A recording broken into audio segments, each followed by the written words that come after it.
I'm Tara from Mall of America. I am here with the fabulous Tom and Lorenzo. It's so fantastic to meet you finally. Thank you. We're so excited to be here. Oh my God, the Mall of America. I mean, the minute we heard we were going to be here, we're like, oh my God, it's the Mall of America. We've never been here. So have you done any shopping yet? Oh, yes. All day yesterday. All day yesterday. Yes, I got new luggage, I got a sweater, I got a purse for my mother. Right. And we went to Starbucks. We went to Starbucks to get our Twin Cities mug because every place we travel to, we hit a Starbucks and get the local mug. Oh, that's great. Yeah. So we have a collection of all the mugs. Yeah. And we ate our way through the day yesterday because my God, the food in this mall is off the hook. And I can't believe the park. The park is insane. My God, it's huge and awesome. We took so many pictures. Did you go on any rides? Oh no. No, he would never go on a ride. Not even those kiddie rides. He wouldn't even go on them. No, but he's like, you go. I said, yeah, I'm going to be the middle-aged man sitting on a ride alone with a bunch of kids. That's not going to look creepy. No, but it's fun to watch. I mean, it's amazing. It's a huge park. I can't believe it. Well, thank you. We like working here too, so we go on rides every once in a while, but I'm scared of rides too, so So we all here at the mall loved your blog, and so I'm wondering, did you have like an aha moment when you realized that, gosh, people are really catching on to this, we're getting a lot of hits here? Right. I think it started with when we started actually right from the get-go, like with Project Runway. With Project Runway, when we started blogging about Project Runway, our numbers kept getting bigger and bigger and bigger, and then we started doing the red carpet, which is one of our best features.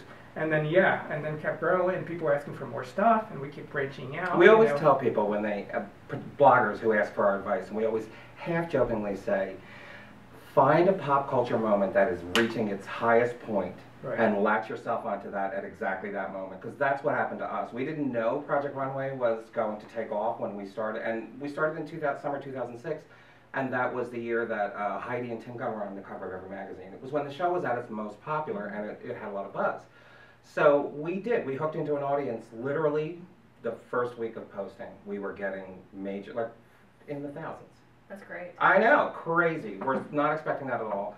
And we're just the type of, you know, irresponsible people who are like, all right, let's just keep doing this. Let's just keep going. There's people applauding us, so let's keep going.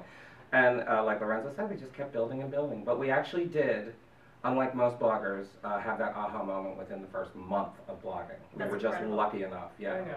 That is incredible. Well, people are indeed applauding. So that brings me to my next question. So now when you walk outside the door, one can only assume that people are judging you now that they know you. So what kind of upgrades did you make to your own wardrobes when all eyes are on you now? Go ahead. Well, I'm obsessed with fashion, so I've always loved to shop, and of course I was shopping all day yesterday here, and I went to Burberry, Michael Kors, everywhere, and then I guess I just love those brands, and then I had those brands in my closet, but of course, you're thinking now everyone is looking at us, and then you have to make sure you always look presentable and that you look great. And I have a wardrobe now that I have never had in my life. Yes, my teenage nieces are jealous of my wardrobe because it is just so expansive now. Because you kind of have to invest in it. You're doing things like this where you're making public appearances, and you're going to Fashion Week where you are constantly being judged as to how you dress.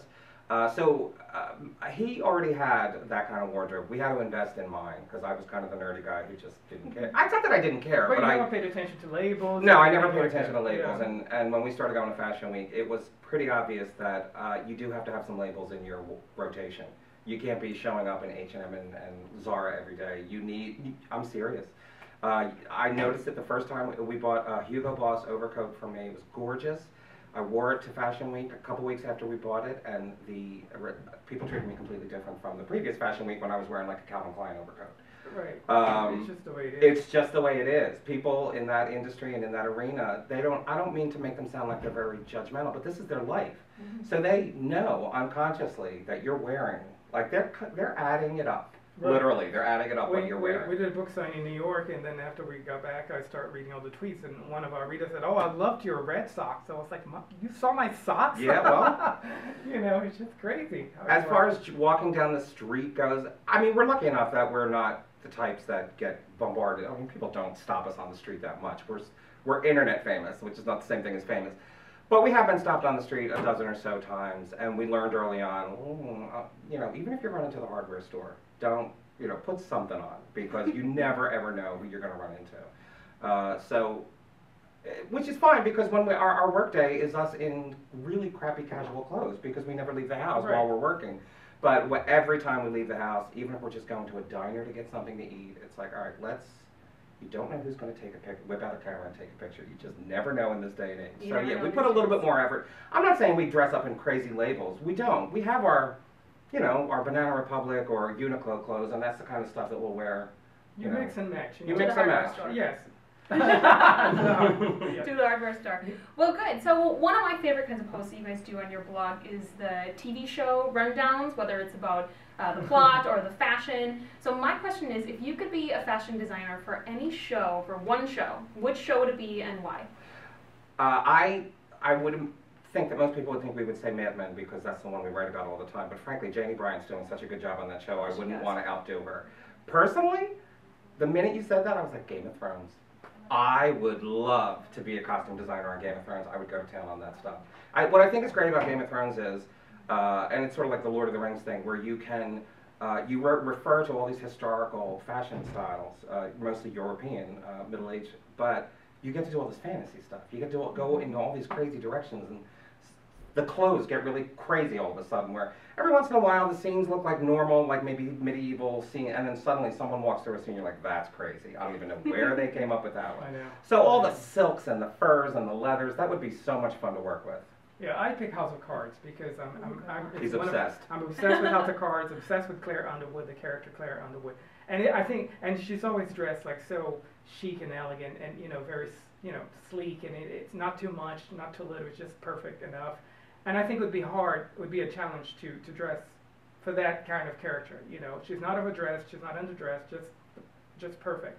And it would be hard to find that kind of costume, like simple, elegant. She hits that sweet spot right in between feminine and powerful. Right.